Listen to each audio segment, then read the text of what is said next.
I step out of the Uber and stare up at Amberwood Estate, a sprawling vineyard mansion that glows like a diamond against the dusky Napa Valley sky. My olive green gown, the one I saved 3 months to buy, suddenly feels inadequate against the backdrop of such opulence. Crystal chandeliers sparkle through massive windows. Champagne fountains catch the last golden rays of sunset. A string quartet plays something classical that floats across manicured grounds. My sister spent $240,000 on her perfect wedding, and $0 to hide how much she despised me. I check my lipstick in my compact mirror, buying a moment before I have to walk in. The reflection shows what I've practiced. Composed, professional, unbothered. It's the face I've perfected through years of Sloane's little digs and big betrayals. Aria, you finally made it. Sloane glides toward me in a cloud of white silk and expensive perfume, her smile bright but not quite reaching her eyes. At 29, my little sister has mastered the art of the performance, especially when others are watching. Everyone, she announces to a nearby cluster of guests, her voice pitched to Carrie.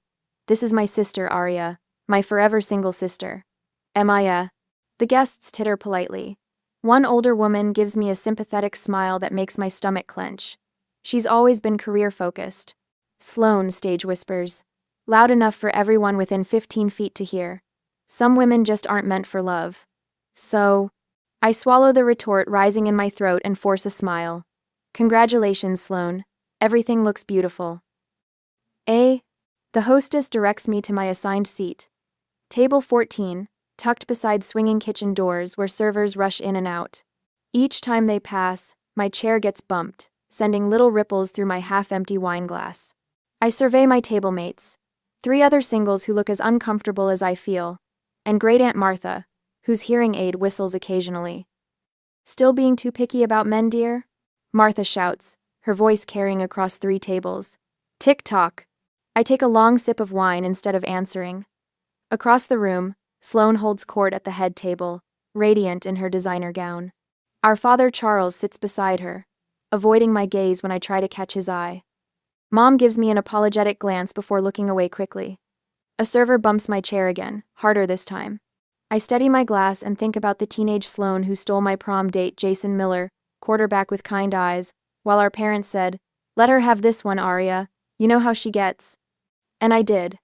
I knew exactly how she got. How she always got everything she wanted while I was expected to be the reasonable one, the one who stepped aside, the one who kept the peace. During dinner, Sloane taps her crystal glass and stands for a toast. Her speech is a masterpiece of thinly veiled barbs wrapped in sisterly affection. To my big sister, who's always been my role model, she says, raising her glass in my direction. Aria, who is so married to her career she forgot to find a husband. Laughter ripples through the crowd. I maintain my smile, though my cheeks ache with the effort.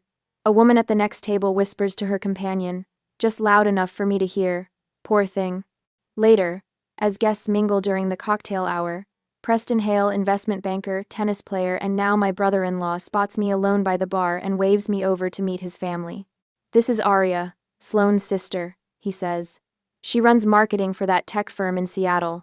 Before I can elaborate, Sloane appears, slipping her arm possessively through Preston's. This is my sister, she announces to his relatives, the family spinster. The crowd's reaction ranges from uncomfortable chuckles to outright pity. An older woman pats my hand. You still have time, dear, she assures me. Have you considered freezing your eggs? My niece did it last year. Others chime in with helpful suggestions about dating apps and mutual friends who are such nice men, also single. One woman asks if I've tried wearing more feminine colors than olive green. I nod and smile through it all, the way I've been trained to do, the way that's expected. When the photographer gathers everyone for family photos, he calls out for immediate family only and gestures me to step aside. I watch as my parents flank Sloane and Preston, beaming with pride while I stand awkwardly with the other guests, nursing a champagne I can't taste anymore. I retreat to the bathroom, lock myself in a stall, and press my forehead against the cool marble wall. My phone shows it's only 8:30. The reception will go until midnight. I slide off my heels, feeling the cold tile against my bare feet. For a moment, I consider leaving, catching an Uber back to my hotel, and texting some excuse about a migraine. It would be so easy to run away, to protect myself from 4 more hours of this calculated humiliation. But that's what she wants. That's what she expects. I slip my heels back on and straighten my shoulders. 1 more hour, I promise myself. Then I'm gone. I'm heading for the restroom again when I hear Sloane's laughter, bright and brittle, coming from a small alcove off the main reception hall. The sound stops me in my tracks. Can you believe that dress? My sister's voice carries despite her attempt at a whisper. She thinks olive is her color. It makes her look like a sad, wilting plant. The bridesmaids' titters follow a chorus of agreement I've heard all my life. And wait until you see what I'm planning for the bouquet toss. Sloane continues. I'm going to aim it right at her, then have the DJ announce she's next, as if.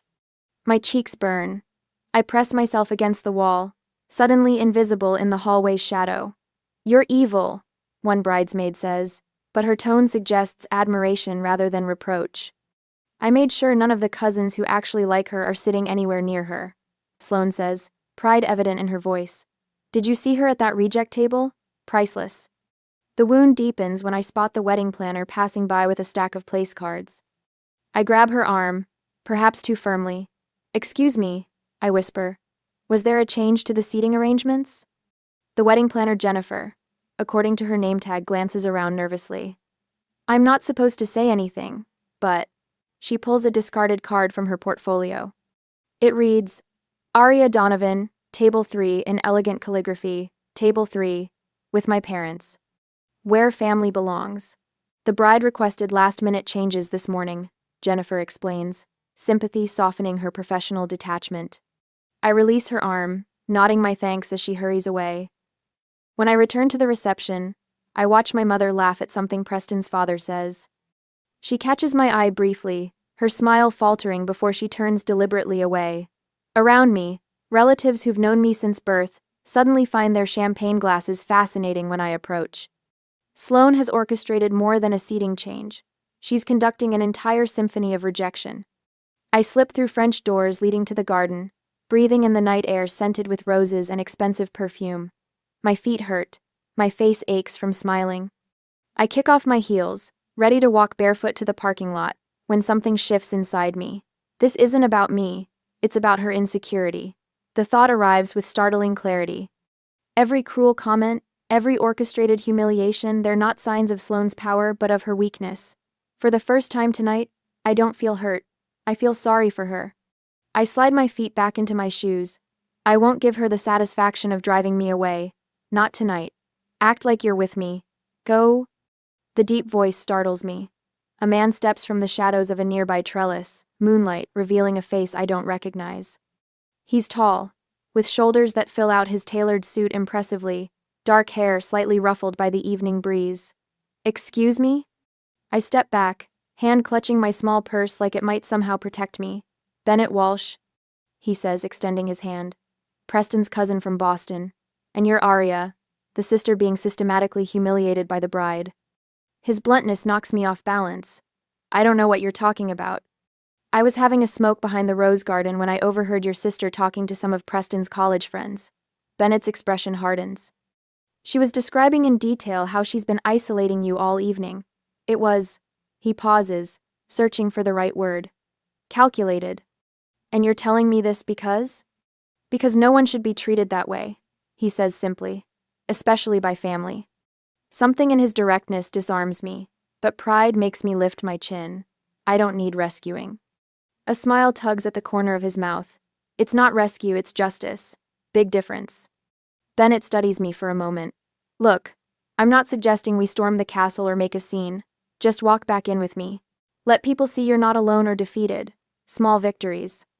I consider his offer, weighing my options. Walking away would be easier. Safer. But the thought of Sloane's satisfaction when she realizes I've fled makes something stubborn flare in my chest. One condition, I say. Don't tell me how sorry you feel for me. I've had enough pity for one night. Wouldn't dream of it. The respect in his eyes feels unfamiliar but welcome. Ready? Bennett offers his arm, and after a moment's hesitation, I take it. His hand comes to rest respectfully at the small of my back as we approach the doors leading back to the reception. The warmth of his palm through the thin fabric of my dress steadies me in a way I hadn't expected. We enter together, and the shift in the room is subtle but immediate. Heads turn. Conversations pause. Sloane, holding court near the gift table, falters mid-sentence when she spots us. The cost of this moment hits me as we move through the crowd. I'm trusting a stranger when trust doesn't come easily. I'm playing a game I never wanted to join. But the confused expressions around us, the subtle recalculation happening behind curious eyes, there's a victory in that. It's small, it's costly. But as Bennett guides me toward the bar, his presence solid beside me, I feel the first ripple of changing perception among the wedding guests. Maybe that's enough for now. Bennett's hand rests at the small of my back as we return to table 14. I feel the gentle pressure, solid and reassuring, as we navigate through clusters of Preston's college friends. Their eyes follow us, curious about this unexpected development. Arya. Sloane's voice cuts through the chatter. She stands before us, champagne flute delicately pinched between manicured fingers, her wedding dress rustling as she shifts her weight. You two know each other? How interesting. Her tone suggests it's anything but interesting. It's accusatory. Bennett's hand remains steady against my back. We go way back, he says, his voice smooth as river stones. Arya just prefers privacy. I watch my sister's face transform, calculations running behind her eyes like an old computer processing new information. The story doesn't fit her narrative, and I can almost hear the gears grinding as she tries to recalibrate. Really? Sloane tilts her head, pearl earrings catching the chandelier light. Funny how you've never mentioned Bennett before. She turns to him with a brittle smile. And you've never mentioned my sister. Some connections don't need announcing, Bennett replies, pulling out my chair. As I settle at the table, Sloane leans closer, her perfume too strong, too sweet.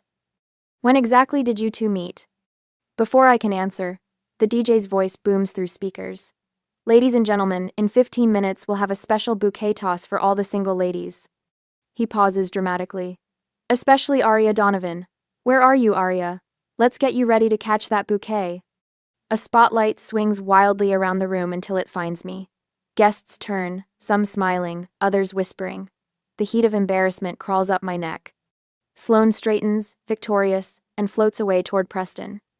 My mother appears at my elbow, her silk dress the color of weak tea. Don't make a scene, dear, she whispers. It's her special day. After 33 years, I know the script by heart. Swallow the humiliation, keep the peace, be reasonable. I won't, Mom, I say, not looking up. Mother squeezes my shoulder and disappears back to the family table. Your mother seems concerned, Bennett observes, his voice low enough that only I can hear. She's always concerned about the wrong things, I reply, surprising myself with the candor. Bennett leans closer. Tell me about your work in Seattle. Marketing strategy, right? The question feels like a lifeline. For the next 10 minutes, we talk about digital campaigns and brand positioning. Bennett asks intelligent questions about market segmentation. I share anecdotes about difficult clients. Our conversation flows effortlessly, without the awkward pauses that usually plague my interactions with strangers. That analytics approach is brilliant, he says after I describe a particularly successful campaign. Most firms are still using outdated metrics. A woman in her 60s stops by our table, her silver hair swept into an elegant updo. Bennett, darling, she says, aren't you going to introduce me to your friend? Mrs. Hathaway. Bennett stands. This is Arya Donovan. Arya, Eleanor Hathaway sits on the board of Westbrook Foundation with my father. I extend my hand, but Mrs. Hathaway pulls me into a light embrace instead. Any friend of Bennett's is a friend of mine, she says, her eyes twinkling with genuine warmth. How long have you two known each other? The question hangs between us, a test. Bennett and I reconnected recently, I say, the words coming easily. Not quite a lie, not quite the truth. It was unexpected but perfectly timed. Mrs. Hathaway pats my arm. The best things usually are, my dear. As she moves away, two more of Preston's relatives approach, then a college friend of Bennett's. With each introduction, I feel my confidence growing. The story of our connection becomes more natural with each telling. Guests who had earlier avoided eye contact now seek me out. Bennett's hand occasionally brushes mine, nothing inappropriate, just enough to signal unity. I realize with startling clarity, I can rewrite this narrative without Sloane's permission. The DJ's voice interrupts again. Time for the bouquet toss, ladies. All single women to the dance floor. The spotlight finds me again, more deliberately this time. Conversations pause as everyone watches, waiting to see if I'll participate in this ritual of public scrutiny.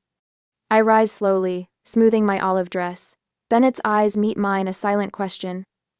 "I'll be fine," I say, though we both know it's not true. The dance floor clears except for a semicircle of single women, most in their 20s, giggling and shoving each other playfully. I stand slightly apart, aware of the contrast. Sloane takes her position, back turned to us, bouquet raised. "Ready, ladies?" The DJ calls. 1, 2. Sloane spins around suddenly, her eyes locking on mine. The smile on her face turns predatory as she draws her arm back and throws. The bouquet arcs through the air, not toward the group of eager women, but directly at my face. Before I can react, Bennett steps forward. With the casual grace of a former athlete, he catches the bouquet inches from my nose. Gasps ripple through the crowd. Sloane's mouth opens in shock. Bennett turns to me, offering the flowers with a small bow. "They're your favorite, aren't they?" He says loudly enough for nearby guests to hear. "Peonies and garden roses." I accept the bouquet, fighting the urge to laugh at Sloane's expression, a perfect mixture of fury and disbelief. The crowd breaks into spontaneous applause. Someone whistles. The spotlight swings away, searching for the next moment of entertainment. 2 cousins from my mother's side approach our table, both smiling genuinely. "Arya, we've been looking for you all night," says the older one, Vanessa. "Your table is so far from everyone." "Eh?" "Not anymore," says the younger cousin, Michelle, sliding into an empty chair beside me. "Tell us about Seattle." Tell us about Seattle. As we chat, I notice Preston's grandmother, a formidable woman in her 80s, with a reputation for bluntness, making her way toward us. She settles her substantial frame into a chair across from me. "So, you're Charles's older girl," she states, adjusting her hearing aid. About time someone in this family showed some sense. The wedding planner hurries over, looking flustered. "Miss Donovan," she whispers, "I've moved your place card to table 3 for dessert." "With your parents." She glances around nervously. "It was a mistake. The original seating chart had you there." Bennett rises to greet 2 men in expensive suits. "Arya," he says, "these are my colleagues from Westbrook Capital. They've been interested in expanding their marketing reach in the Pacific Northwest." He turns to them with unexpected pride in his voice. "Arya is a brilliant strategist. Her campaign for TechSync increased their market share by 22% last quarter." The men look suitably impressed. One hands me his card. For the first time since arriving at Amberwood Estate, I feel a genuine smile form on my lips. I'm not actually alone here. I never was. The orchestra begins playing for the couple's first dance. Bennett extends his hand. "May I?" On the dance floor, Bennett's lead is confident but unassuming. We move well together, as if we've done this before. I glimpse Sloane watching from the edge of the dance floor, her expression darkening as Preston's relatives nod approvingly in our direction. Halfway through the song, Sloane cuts in, her white dress billowing as she steps between us. "Mind if I borrow your date?" she asks, not waiting for an answer before placing her hand on Bennett's shoulder. Bennett steps back, creating space between them. His voice carries just enough to reach nearby dancers. "You've spent all evening embarrassing your sister. Maybe let her enjoy this one dance." Collapsed. Gasps rise from the couples around us. Preston hurries over, his face flushed beneath his carefully groomed beard. "Sloane, honey, your father wants to speak with you," he says, taking her elbow. Sloane's face contorts with frustration. She opens her mouth to object, then seems to remember where she is. With visible effort, she composes herself and allows Preston to lead her away. I remain standing tall, my breathing steady, my expression neutral. I don't gloat. I don't need to. Around us, the music continues. Couples resume dancing, but I notice the glances sympathetic, approving, curious now, directed at me instead of my sister. Later, over cake at table 3, Bennett and I refine our story. We reconnected at a marketing conference in Chicago last month. We've been talking regularly since then. It's new, but promising. "It's remarkable how easily you fit into this chaos," I say quietly as my father discusses golf with Preston's uncle. "Good partnerships often form under pressure," Bennett replies, his fork capturing a bite of raspberry-filled wedding cake. I notice Preston's family members now greet me with genuine interest. My mother, Margaret, approaches hesitantly, her fingers twisting her napkin. "Arya," she says, "I should have checked the seating arrangements. I just assumed." She trails off, unable to finish the sentence. "It's fine, Mom," I say, not because it is, but because this isn't the time or place for that conversation. The DJ's voice interrupts again. "Gentlemen, it's time for the garter toss. All single men to the dance floor." Bennett squeezes my hand under the table. I believe that's my cue. He joins the small cluster of unmarried men. Preston sits on a chair in the center of the dance floor, Sloane perched on his lap, giggling as he reaches beneath her dress for the garter. The men jockey for position, some feigning disinterest, others clearly eager. Bennett stands slightly apart, tall and composed. When Preston flings the garter, Bennett doesn't lunge or jump. He simply steps forward, arm outstretched, and catches it with deliberate confidence. The crowd cheers. I know what comes next. Tradition dictates that the bouquet catcher and garter catcher share a dance and often serve as predictive entertainment about who might marry next. Across the room, I see Sloane whispering urgently to the wedding planner, who looks increasingly uncomfortable. The spotlight swings toward me once again, waiting. I have seconds to decide. Retreat to the shadows or step fully into this unexpected light. The DJ's voice booms across the reception hall. And now, tradition calls for our garter and bouquet winners to share a special moment. A spotlight finds me, standing frozen with the bouquet clutched in my hands. Across the dance floor, Bennett holds the garter, his eyes finding mine with a question. The crowd parts between us, creating a runway of expectation. Sloane hovers at the edge of the spotlight, her smile stretched tight as cellophane. This is exactly what she wanted me, center stage, about to be humiliated by a wedding tradition that pairs the desperate spinster with a handsome stranger. I take a breath, straighten my shoulders, and step forward. The hushed whispers ripple around me. "Go on," someone urges Bennett, who hesitates for just a moment before kneeling. My heart hammers against my ribs as he looks up, his expression serious but eyes warm with reassurance. "May I?" he asks, voice pitched just for me. I extend my legs slightly, the olive silk of my dress falling away just enough. The room holds its collective breath. Bennett slides the garter only an inch above my ankle, his touch respectful and brief, transforming what could have been mortifying into something almost elegant. When he rises and offers his arm, I take it, turning to face the crowd. Together we bow slightly, as if we'd rehearsed this moment for weeks.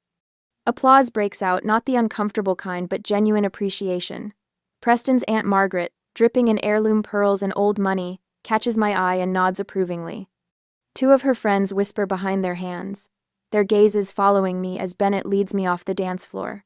"You handled that beautifully," Bennett murmurs, his hand warm against the small of my back. "We handled it," I correct him, matching his quiet tone. The moment shatters when Sloane's voice cuts through the music. "Attention, everyone. I'd like to make an impromptu toast to my sister." The wedding planner frowns, checking her clipboard. "This isn't on the schedule." Sloane grabs a microphone, her diamond bracelet catching the light. "You know, watching Arya catch that bouquet reminded me of all her past relationships." Her laugh sounds like breaking glass. "Remember Tom from college? He broke up with her because what was it, Arya? Too intense about her career?" My stomach drops. Every failed relationship, every private heartbreak, laid out like appetizers. Or Michael, who couldn't handle her rigid schedules. Or David, who said she was emotionally unavailable. Sloane surveys the crowd, enjoying their uncomfortable silence. My sister has always been particular. But that's what makes her Arya, right? To my sister, may she find someone someday who truly understands her quirks. Our father Charles laughs awkwardly, the sound hanging in the air like smoke. Mom squeezes my hand under the table, a silent apology that comes 33 years too late. I feel Bennett tense beside me, ready to intervene. I touch his arm lightly, stopping him. This is my battle. I stand, taking the glass of champagne a server has just poured. The room grows quiet. "Thank you, Sloane, for those thoughtful words." My voice comes out steady, surprising even me. It's true. I have had my share of relationships that didn't work out. That's how we learn what we deserve. I pause, letting the words settle. To Sloane and Preston, may your marriage reflect the kindness and consideration you show others. I raise my glass, and the room follows, though several guests exchange glances. Those who understood the double edge of my toast hide smiles behind their glasses. Those who didn't simply nod along, but the message lands where it matters. Sloane's smile falters for a fraction of a second before she recovers, clutching Preston's arm a little too tightly. Later, as Bennett guides me around the dance floor, his hand rests lightly on my waist. "That was remarkable," he says. "You didn't let her make you cruel. That takes strength." I consider this. It would have been easier to match her, punch for punch. But not better. No, I agree, suddenly understanding something I've been missing all these years. My whole life, I thought the choice was between being a doormat or becoming like her. I never saw the third option. Which is standing my ground without becoming the thing I hate. The revelation settles into my bones, straightening my spine. My power isn't in making her small. It's in refusing to play her game. The song ends, but before we can continue, Sloane materializes beside us, her wedding gown rustling like angry whispers. "The photographer wants some sisters-only photos," she announces, already reaching for my arm. "By the fountain. Right now."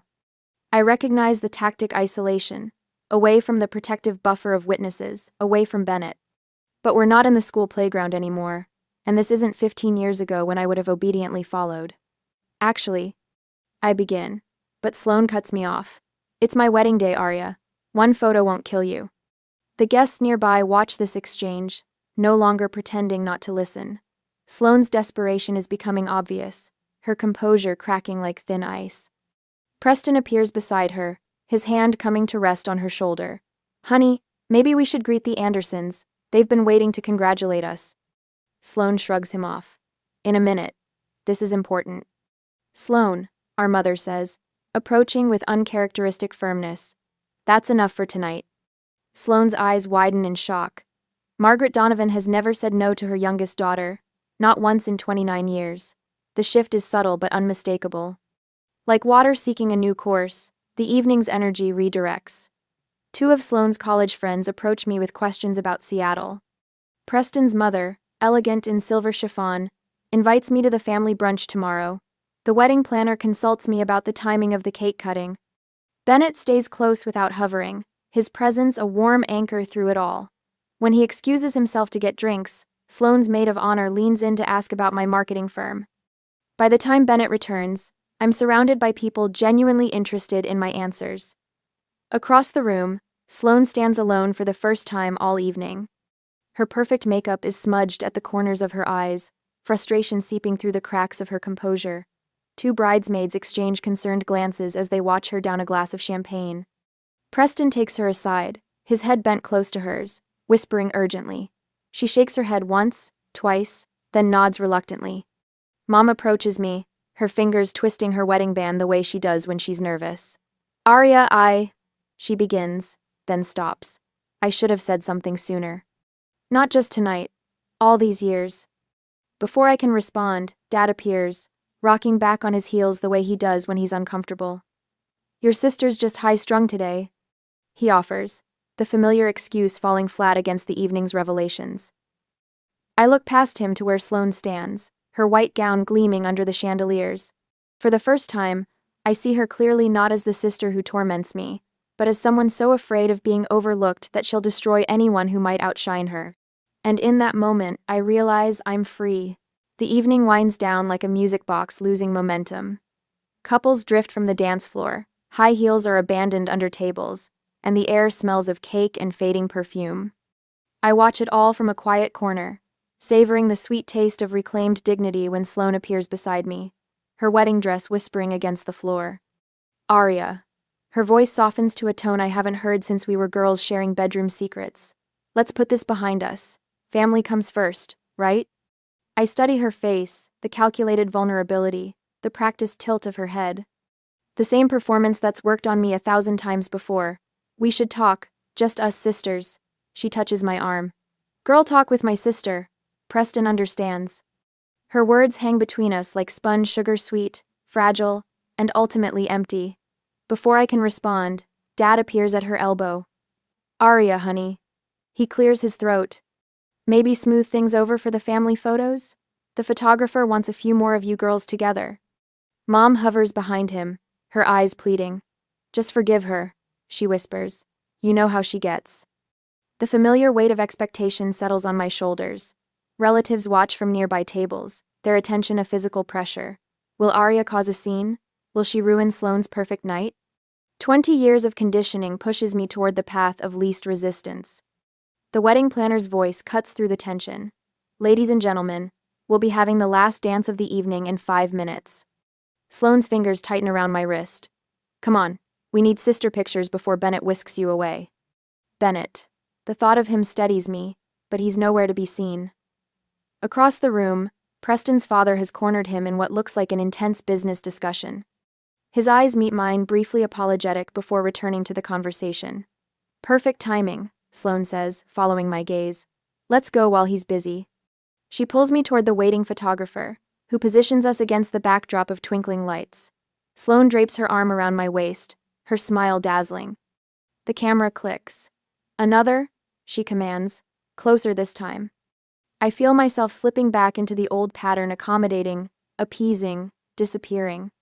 The decision crystallizes in my mind like ice forming on a pond. I'm happy to take one photo, I say, my voice quiet but firm. Then I need to find my date. Sloane's smile falters. But we've barely had any sister pictures. Last dance of the evening, everyone. The DJ's announcement booms across the reception. I turn away from Sloane mid-sentence, heart hammering against my ribs. The crowd shifts, couples moving toward the dance floor. For a moment, I stand alone, uncertain. Then Bennett is there, hand extended, appearing exactly when needed, like the final piece of a puzzle clicking into place. May I? He asks. Relief washes through me. Yes. We move toward the dance floor as the first notes of "At Last" fill the air. Sloane tries to follow, but the crowd closes around us like water. From the corner of my eye, I see Preston's grandmother, a formidable woman in her 80s, intercept my sister with a firm hand and what appears to be an urgent conversation. Bennett's hand settles at the small of my back, warm and steady.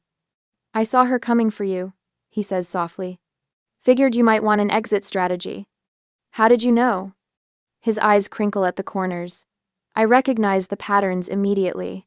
My mother was the same way with my aunt, competitive, manipulative, always needing to be the center of attention. The revelation stuns me. So this wasn't just random chance? He shakes his head.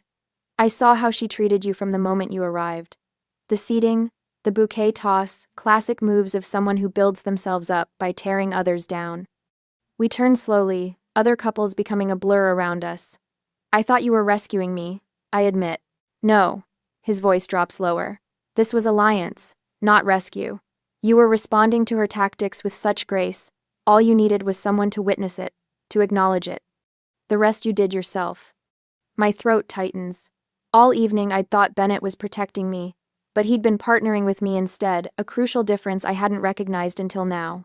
Look around, he says. I do. The wedding videographer captures us from across the room, her camera lingering. An older couple watches us, the woman leaning to whisper something that makes her partner nod. Preston's relatives, the ones who sought me out after Bennett and I danced, raise glasses in our direction. No one needed manufactured evidence of what happened tonight. Bennett continues. They saw it all, the contrast between you and Sloane, how transparent her tactics were. Truth speaks through actions. However, the song draws to a close. Bennett escorts me toward the coat check area where guests are gathering to depart. I reach for my wrap, and Sloane materializes from the crowd, her face tight with barely controlled fury. You turned my wedding into your dating opportunity. She hisses, low enough that only I can hear. The accusation hangs in the air between us. For a moment, I consider apologizing, my default response to her anger since childhood. Instead, I meet her gaze steadily. No, Sloane, you turned your wedding into a showcase of who you really are. I don't raise my voice. I don't match her intensity. I simply speak the truth that has been waiting all these years to be said. Her face flushes. She opens her mouth to respond when Bennett appears at my side, my coat draped over his arm. Ready to go, Arya? He asks. Sloane looks between us, something unreadable flickering across her face before she turns and walks away.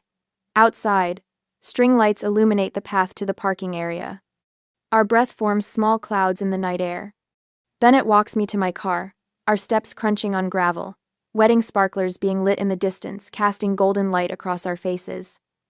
Was this just about surviving tonight? He asks, stopping beside my rental car. I pause, considering the implication of his question. Behind us, the sparklers trace light patterns against the dark sky. Laughter and music spill from the venue. The night feels full of possibility rather than defeat. My answer hangs in the balance between a temporary alliance and something more meaningful, something with roots that might grow beyond this single evening of shared strategy and unexpected connection. I look up at him, no longer feeling the need to run. 3 months later, I stood by the window of my Seattle apartment, phone pressed to my ear, watching the skyline transition from amber to indigo. The Space Needle glows against the darkening sky, a beacon I've come to see differently these past 3 months. I made reservations at that waterfront place you like for tomorrow. Mom says, her voice tentative in a way that still surprises me. Unless you'd prefer somewhere else?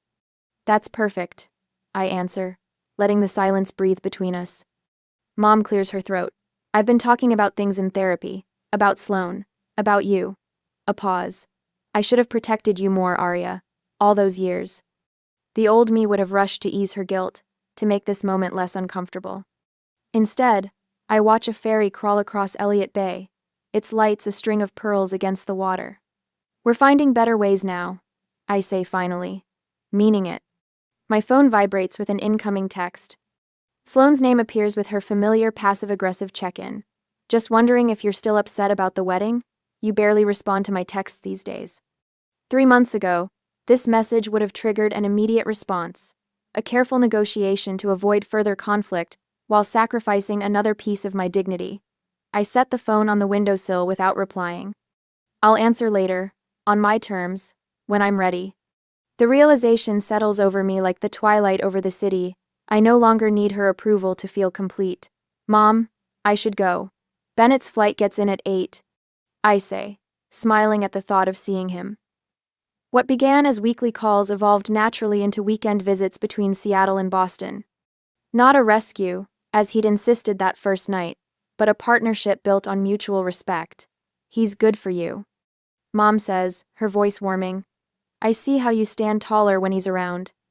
It's not just him, I correct her gently. I stand taller because I finally decided I deserve to. After we hang up, I move through the apartment, straightening cushions that don't need straightening. This morning, Jessica from my team had lingered after our meeting, twisting her wedding band nervously. My sister keeps undermining me to our parents. She'd confided, eyes downcast. I don't know how to make her stop without blowing up the family. I recognized the exhaustion in her voice, the weight of always being the reasonable one. Boundaries aren't walls, I told her, speaking from a place of hard-won understanding. They're defining what's acceptable, what you'll participate in, and what you won't. The grateful surprise in her eyes, I never knew it could be different, felt like purpose emerging from pain. The doorbell chimes. Bennett stands in the hallway, overnight bag slung over his shoulder, grinning that slightly crooked smile that first appeared under garden lights a year ago. Traffic from the airport was brutal, he says, setting his bag down and pulling me into a hug that smells of coffee and cold air. Later, we stand on my balcony, his arm around my waist as we watch the city lights multiply against the night. The small velvet box from dinner sits open on the coffee table inside an emerald surrounded by tiny diamonds, chosen because green is actually your color, despite what anyone says. Did you see Sloane's card arrived? He asks, nodding toward the envelope propped against a vase of lilies. Her congratulations, the first genuine communication since the wedding, had surprised us both. The note was brief but lacked her usual barbs, almost as if written by someone trying to remember how normal sisters speak to each other. 70 guests, like we planned? Bennett asks, changing the subject to our vineyard wedding next spring. I turn in his arms, facing the question I know is coming. Should we invite Sloane? The night air carries the scent of rain and possibility. I think of the woman who tried her hardest to humiliate me, and the woman I've become because of, or perhaps in spite of, that night. Yes, I answer. Not because I've forgotten, but because I've grown. Bennett kisses my forehead, understanding in the gesture. My sister once tried to make me feel small, I say, looking out at the glittering city. She only succeeded in showing me how big my life could be without her approval. Inside, I slip off my heels and pad barefoot across the cool hardwood, no longer running from anything, especially not myself. My coffee mug slips from my fingers and shatters against the kitchen tile, sending ceramic shards skittering across the floor. I barely notice. My eyes remain fixed on my phone, thumb scrolling through image after image of smiling faces gathered in my aunt's sunlit backyard. 34 guests. I count them methodically, as if the number might somehow change if I try again. Cousins I haven't seen in years. My mother's college roommate. Even Great Aunt Judith, who needs a walker to get around. Everyone except me. The bridal shower photos show tables draped in cream-colored linens, floral centerpieces in Fiona's favorite coral and mint, champagne flutes raised in countless toasts. A celebration meticulously planned weeks, maybe months in advance. A celebration I never knew existed until this moment. The sting is sharper because just last month, I sent Fiona a handwritten congratulations card with pressed flowers from my balcony garden. I'd even offered to help design her wedding materials, invitations, programs, whatever she needed. Free of charge, a gift from one cousin to another. My Portland condo suddenly feels cold despite spring sunshine streaming through the windows. The light that warmed me minutes ago now feels harsh, exposing. I realize in that moment I wasn't just forgotten. I was deliberately erased. I sink onto a kitchen stool, memories washing over me like a tide I can't escape.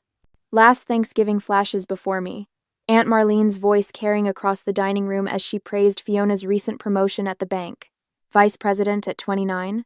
She'd announced, beaming at my younger cousin. Always knew she'd make something of herself. Then, Aunt Marlene's gaze had shifted to me, her smile thinning, and Ocean still doing that little hobby of hers, the logos and whatnot. That little hobby that paid for this condo. That little hobby that built a client list including 3 national brands. My parents had sat silently, nodding along, while relatives positioned Fiona as the golden one, right in front of me. Even when I'd mentioned the down payment on my condo, $150,000 I'd saved over 7 years, the conversation had quickly pivoted back to Fiona's engagement ring. My hands tremble as I pick up my phone again. I pull up my mother's contact information and press call before I can talk myself out of it. She answers on the 4th ring. Ocean? Is everything all right? Her voice holds that familiar note of concern tinged with judgment, as if she's already decided whatever I'm calling about is an overreaction. There was a bridal shower for Fiona yesterday. My voice comes out steadier than I expected. Everyone was there. Why wasn't I invited? A weighted pause stretches between us, then a sigh. Oh, that.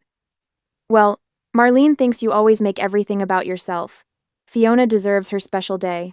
The accusation lands like a slap. Make everything about myself? When have I ever... Please don't start, Ocean. This is exactly what we wanted to avoid. Your cousin deserves to be celebrated without drama. I stand up straighter, suddenly aware that my shoulders have been hunched forward, my body instinctively making itself smaller. So I'm... drama now? That's what you all think of me? It's not personal, Ocean. Not personal. The same words my mother uses whenever she wants to dismiss my feelings. My free hand stops trembling. A strange calm settles over me as I realize this isn't a misunderstanding. This was deliberate, planned, discussed. I'm going to call Aunt Marlene. Ocean, don't... My mother's voice rises with alarm, but I've already ended the call. I find Aunt Marlene's number and dial, surprised by my own steadiness. When her voice comes through, clipped and impatient, I don't bother with pleasantries. Why wasn't I invited to Fiona's bridal shower? A pause. Then, I was wondering when you'd call. No apology, no excuse. Just cold acknowledgement. You shouldn't be there. Fiona deserves a day that's just hers. Just hers. As if my presence would somehow diminish my cousin's happiness. As if I'm a shadow that might darken her spotlight. I'm her cousin. Her only cousin. The words feel hollow even as I say them. Blood relation clearly means nothing. Listen, Ocean. Aunt Marlene's voice hardens. We've all discussed this. The wedding plans too. I suggest you don't make this into something bigger than it needs to be. Some relationships in this family are already strained. The threat isn't subtle. Push back. And what little connection I still have with my family might vanish entirely.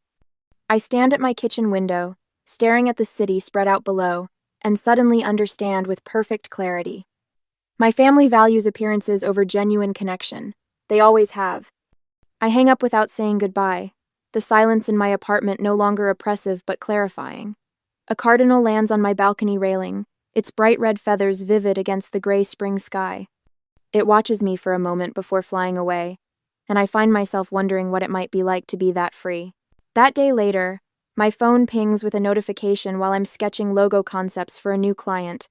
I almost ignore it. Deadlines wait for no one, but habit makes me glance at the screen. A group message from Aunt Marlene. Remember to bring Fiona's wedding flowers on Saturday. Good thing we didn't invite Ocean, less drama. My pencil stops mid-stroke. The room tilts slightly as I lean against the kitchen counter, my breathing shallow, the phone screen blurring before my eyes. I blink hard, reading it again. This wasn't an oversight, not a simple mistake, a coordinated family exclusion. I take a screenshot before the message disappears with a soft whoosh sound. Deleted, but not before I captured the evidence. The notification shows Fiona, Aunt Marlene, and my mother all in the thread. My mother. Of course. The next morning, I drive to my parents' suburban home, the screenshot burning a hole in my pocket like a loaded gun. Mom answers the door in her gardening clothes, dirt smudged across one cheek. Ocean? What a surprise. I was just about to make some tea.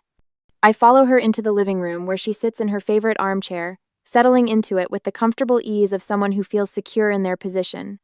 I remain standing, suddenly aware of the family photos arranged on the mantel. Fiona's centered in most of them, my face half hidden in shadows or caught mid-blink.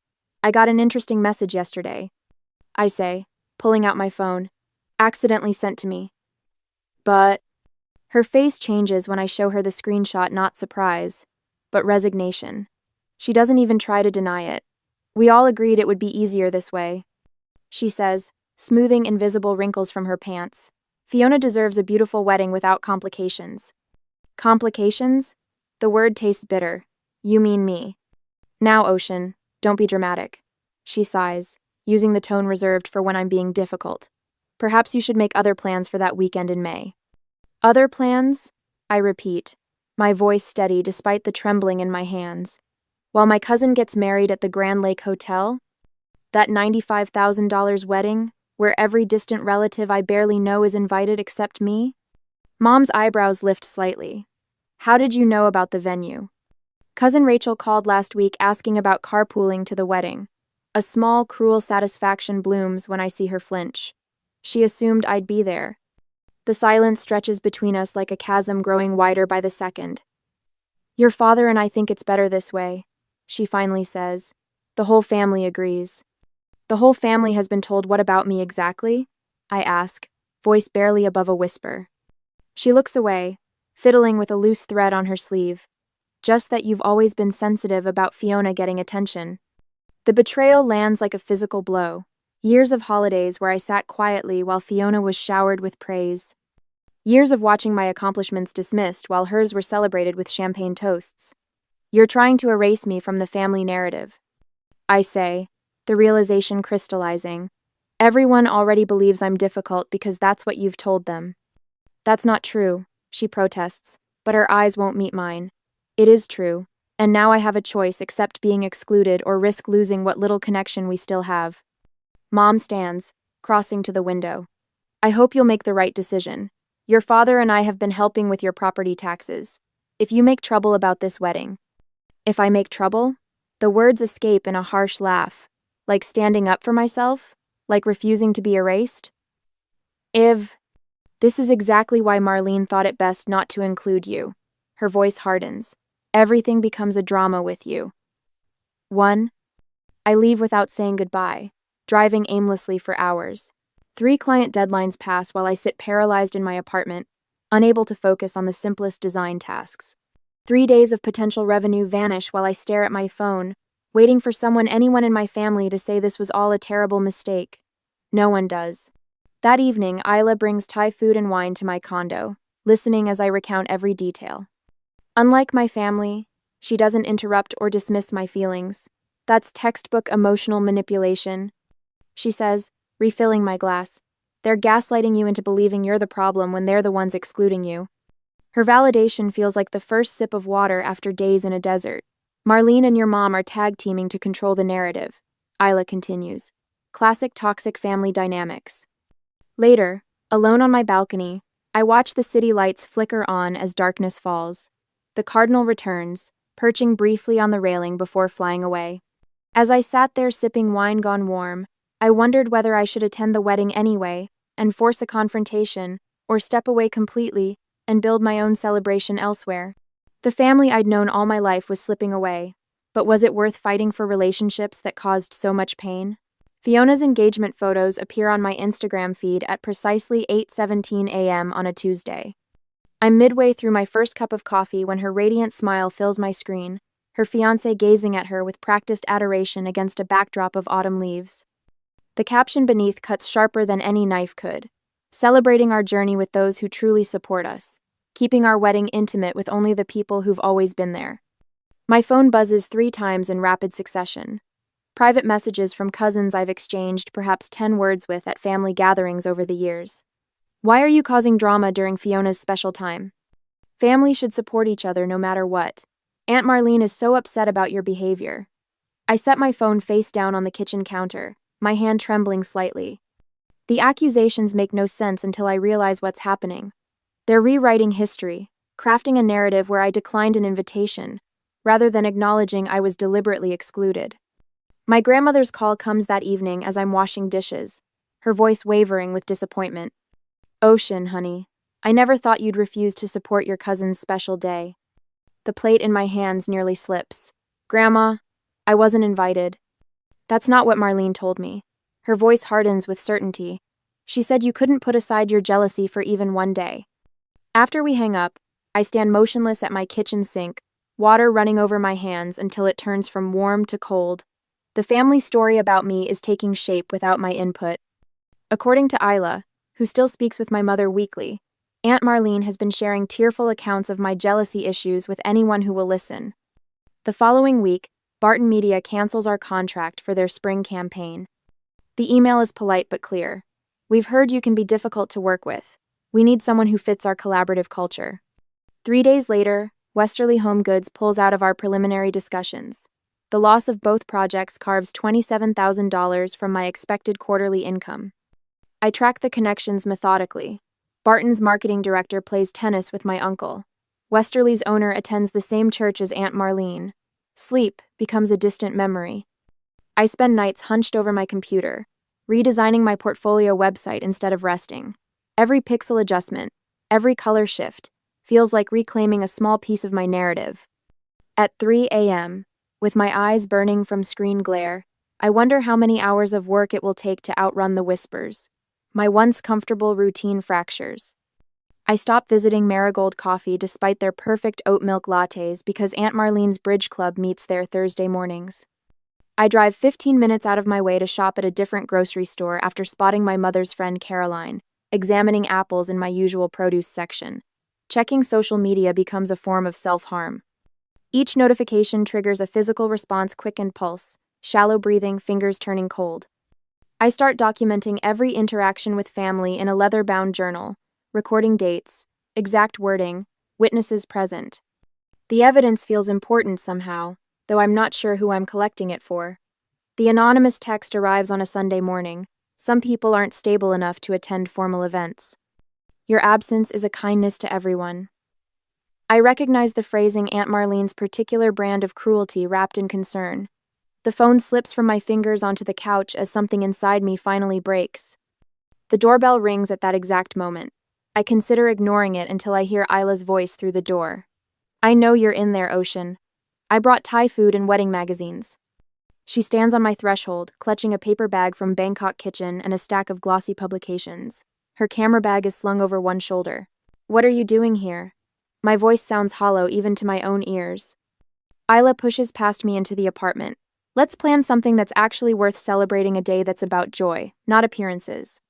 I'm about to ask what she means when my mother's silver sedan pulls into the visitor parking space visible from my living room window. My stomach clenches. Client call in 5 minutes. I lie, reaching for my laptop as my mother knocks at the door. Isla squeezes my shoulder before retreating to the kitchen with our food. My mother enters without waiting for an invitation, her eyes taking inventory of my living space as if searching for evidence of my supposed instability. We need to talk, Ocean. She sits primly on my couch, her handbag balanced on her knees. This has gone far enough. The invitations are already printed. We're also down this. What invitations? I remain standing, suddenly aware of the power dynamics at play. Fiona's wedding invitations. She smooths an invisible wrinkle from her slacks. You need to let this go. This isn't about an invitation. The clarity in my voice surprises even me. It's about years of being treated as less than. Nadia. My mother's face hardens. If you can't support Fiona's happiness, maybe you're not the daughter I thought you were. The words should hurt, but instead, they illuminate something I've never seen clearly before. I straighten my shoulders, reclaiming the full height I've spent years unconsciously diminishing around my family. I'm exactly the daughter you raised. I tell her, my voice steady. I just stopped accepting the role you assigned me. Something flickers across her face, surprise, perhaps even respect before she composes herself. But in that moment, I realize a fundamental truth that changes everything. My worth isn't determined by family validation. It never was. Later that evening, Isla and I sit on my balcony, half-eaten Thai food between us. She scrolls through her calendar on her phone. I have a client photo shoot in Santa Barbara 3 weeks later. Come with me. We'll make it a working vacation. I could use an assistant. The offer brings unexpected tears to my eyes. While my family crafts excuses for my exclusion, my friends are creating alternatives for my inclusion. My phone chimes with a text from Thomas. Just declined my invite to Fiona's wedding. Not going somewhere my friend isn't welcome. The next morning, I wake up and speak confidently about my design business during a networking breakfast for the first time in months. 3 potential clients request follow-up meetings. Something has shifted inside me, a quiet certainty replacing the desperate need for approval. When Isla and I arrive in Santa Barbara 3 weeks later, the Pacific Ocean stretches before us like possibility itself. At a small bookshop near the marina, I meet Mateo, the owner with kind eyes and a quiet laugh who asks thoughtful questions about my design work. You should see my place at sunset, he says after our 3rd coffee together. I restored an old seaside villa just north of here. The light is perfect for someone with your eye for design. Standing on his terrace that evening, watching the sun sink into the ocean, a thought forms with unexpected clarity. What if the answer isn't fighting for inclusion in a celebration that doesn't want me? What if I wrote a different story for myself entirely? 2 months later, my phone sits on Mateo's kitchen counter, its screen displaying a half-finished invitation design. The coastal villa's morning light streams through tall windows, illuminating the space where 18 place settings will soon host the only people who truly matter in my life. What do you think about this font pairing? I point to the screen, where elegant script contrasts with clean sans serif text. Too predictable? Mateo leans forward, the scent of his coffee mingling with the salt air drifting through open windows. It feels like you, confident but not shouting for attention. I smile, making a small adjustment to the spacing. For 3 weeks, every spare moment has gone into planning this gathering. Not a reaction to family drama, but a celebration reflecting who I've become. Each element from hand-pressed botanical prints to custom playlists showcases my professional talents while honoring genuine connections. May 15th, I say, tracing the date on screen. Far enough from Fiona's wedding that no one can claim I'm being competitive. Does it matter what they think? Mateo asks, his voice gentle but challenging. It matters that I know my intentions. I save the file and close my laptop. This isn't about them anymore.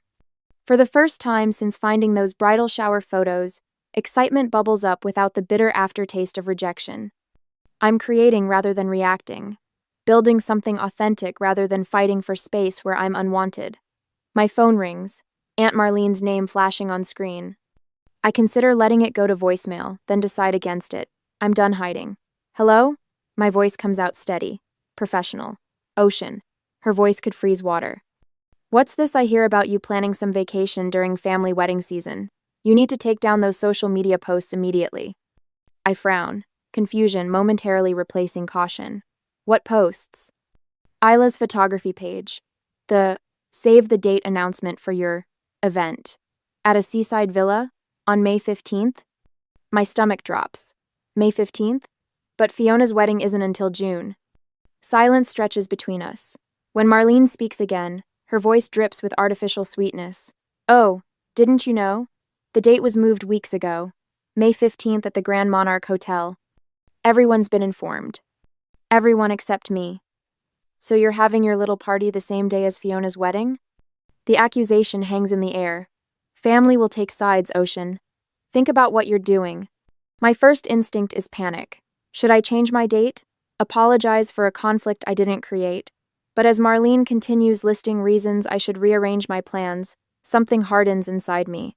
I look at the invitation design, at Mateo setting coffee mugs in the sink, at the home that welcomed me without conditions. I won't rearrange my joy to accommodate your judgment, I say quietly. What did you just say to me? The date stays, Aunt Marlene. Anyone who wants to attend either event should follow their heart. You've made yours clear. I end the call before she can respond. Mateo watches me carefully, waiting. Apparently, Fiona's wedding is the same day as our celebration, I tell him. Complete coincidence. Do you want to change our date? The question hangs between us.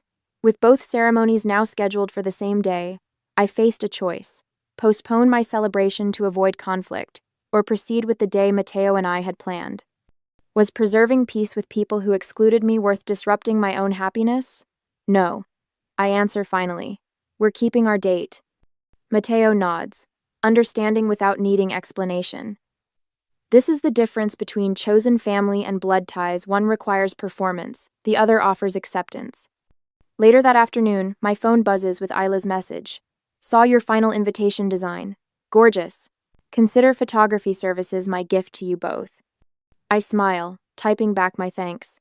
Within minutes, a group chat forms with friends, coordinating travel plans, turning our gathering into a weekend celebration.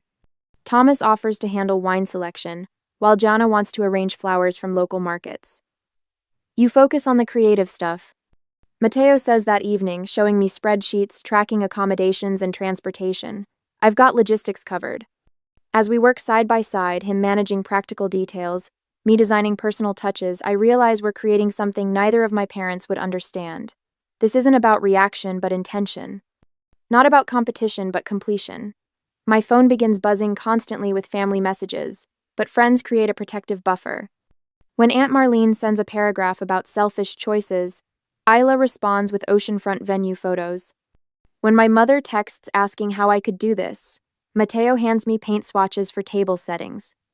A week before our celebration, an unexpected text arrives from my cousin Rachel, whom I haven't spoken to in months. Grandmother's asking questions about why you weren't invited to anything. Marlene's story isn't holding up anymore. I read it twice, unsure how to respond. The next day, another message arrives, this time from Uncle David. Something doesn't add up about this wedding drama. Fiona keeps changing her explanation. The family narrative, so carefully constructed, begins showing cracks. Different relatives have been told different versions of my exclusion, and the contradictions are becoming noticeable. When my grandmother's name appears on my phone that evening, I answer immediately. Ocean? Her voice sounds smaller than I remember. I'd like to hear your side of this wedding business. Before I can form a response, another call beeps through my mother. I let it go to voicemail, focusing on my grandmother's questions. Later, I listened to my mother's message, her voice strained with forced casualness. We need to talk about a compromise. Can we meet tomorrow? It's urgent. I set the phone down, looking out at the sunset, painting Mateo's garden in golden light. For the first time, the thought of facing my family doesn't fill me with dread. Whatever comes next, I'm standing on solid ground. The knock on my door comes at 8:15 on a Tuesday morning, 3 days before my ceremony. Through the peephole, I see my mother clutching her purse with white knuckles while Aunt Marlene stands beside her, designer handbag dangling from a tight grip. I consider pretending I'm not home, but the truth needs addressing eventually. Ocean, sweetheart. My mother's voice carries forced cheer as she steps into my condo. We thought we should talk. Aunt Marlene follows, her gaze sweeping critically across my living room where design samples for my ceremony with Mateo lie neatly arranged. This has gone far enough, she says, not bothering with pleasantries. I remain standing while they settle onto my sofa. The power dynamic feels different now. In their presence, I no longer shrink. We'd like to propose a compromise, my mother says, hands fidgeting with her wedding ring. You can attend Fiona's reception, the evening portion only. If her eyes meet Marlene's briefly, you cancel your party. Think about how this looks to everyone, Aunt Marlene adds. Two events on the same day divides the family, forces people to choose sides. Quote, my mother leans forward, voice dropping. Your grandmother is very stressed about this situation. At her age, this kind of family conflict isn't good for her heart. The manipulation is so transparent, it almost makes me laugh. Instead, I walk to my drafting table and return with a leather portfolio. I'd like to show you something, I say, opening it to reveal watercolor sketches of an intimate seaside ceremony. This is what Mateo and I have planned. 18 guests. No formal invitations. Just people who genuinely care about us. I turn pages slowly, showcasing menus I've hand-lettered, custom place settings, flower arrangements in shades of amber and sage. The date was set weeks before I learned about Fiona's wedding. I explain, voice steady. We didn't choose it to compete. We chose it because the villa has perfect sunset lighting for photography. My mother's brow furrows in confusion. But why didn't you tell us?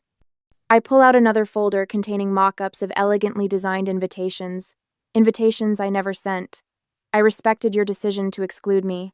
I didn't think you'd want to know. She looks genuinely stunned. Ocean, we never meant. I'm not asking anyone to choose. I interrupt gently.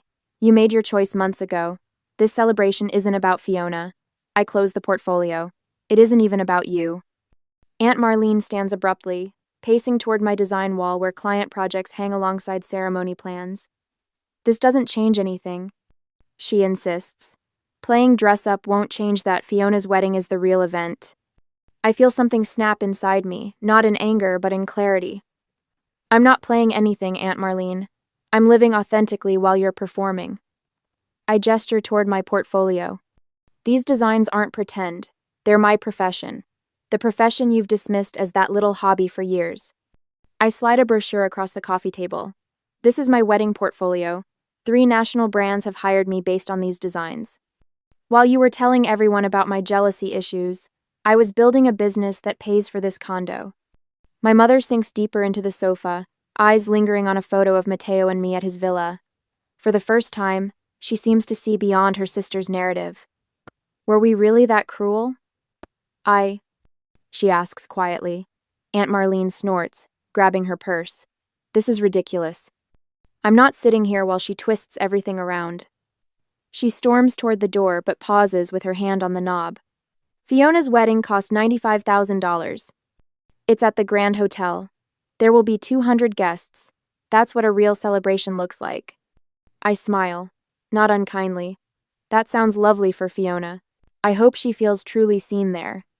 After Marlene slams the door, my mother remains seated, looking smaller than I've ever seen her. You taught me I wasn't worth including.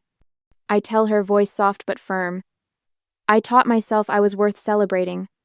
She opens her mouth to respond, but her phone chimes with a text. She reads it, face paling slightly. What is it? I ask. Your cousin Deborah is asking if she can come to your ceremony instead of Fiona's. She looks up, bewildered. How does she even know about it? I shrug. People talk, the same way they talked about excluding me. After my mother leaves, promising to think about everything, I water my balcony garden, wondering which ceremony she'll attend, if either. My phone rings just as the sun slips behind downtown buildings. Ocean? Mateo's voice sounds excited. You won't believe this. That wedding blog I told you about, Modern Celebrations, they want to feature our ceremony. They love the idea of an intimate designer's wedding that focuses on authenticity over extravagance. I lean against the railing, watching a cardinal land nearby, the same vibrant red as the one I'd seen the day I discovered the bridal shower photos. The story was shifting in ways I never anticipated. I whisper, more to myself than to Mateo. For the first time since this all began, I feel neither sad nor angry, just free. 7 weeks after our ceremony, I nearly drop my phone when Mateo shows me the statistics. 80,000 likes on our wedding photo. The number seems impossible, yet there it is on the screen, along with hundreds of comments praising our authentic celebration of love. Look at this one, Mateo says, pointing to a comment from a popular design blogger. Ocean's attention to meaningful details rather than empty extravagance redefines what a modern ceremony can be.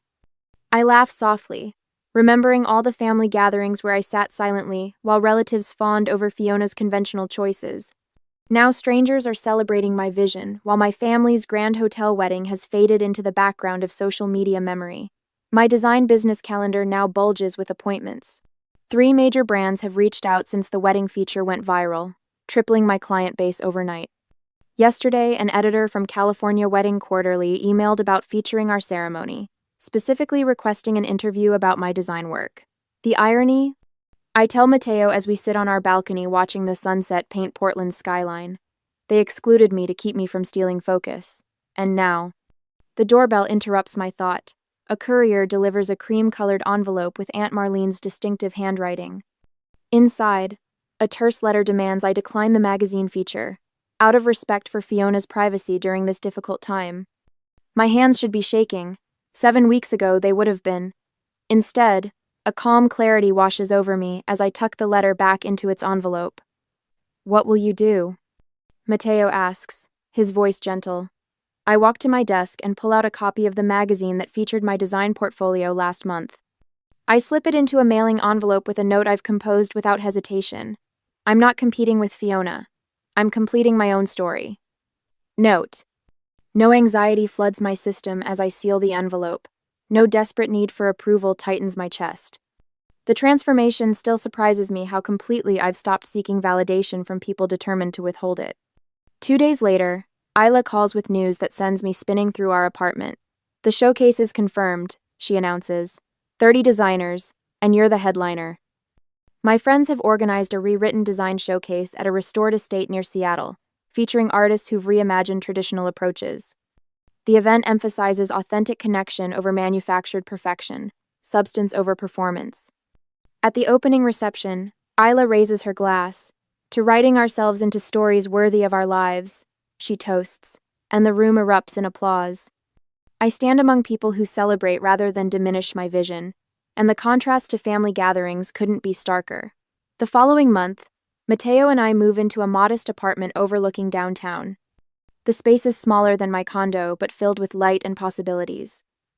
My calendar now includes speaking engagements about authentic design alongside client meetings with companies that value substance over flash. I'm arranging prints for my office wall when the doorbell rings. When I open it, Aunt Marlene stands there with Fiona slightly behind her. Enthapted. "We need to talk," Marlene says, pushing past me into the apartment. "This has gone far enough." Fiona looks uncomfortable as Marlene continues. "Was all this necessary? The magazine? The showcase? Were you so determined to make a point?" I study their faces. Marlene's indignant, Fiona's uncertain, and feel a surprising wave of compassion. "You think this is about you?" I ask quietly. "It's the first time I've celebrated without worrying how you'd twist it. That's all." They leave shortly after, Marlene stiff-backed and silent, Fiona with a backward glance I can't quite interpret. As I watched them leave the showcase, I wondered if healing family wounds requires both sides to acknowledge the injury, or if sometimes the healthiest path is to simply tend your own garden and let others make their choice. What would you do? Work to repair relationships that caused such pain, or focus on nurturing the connections that helped you bloom?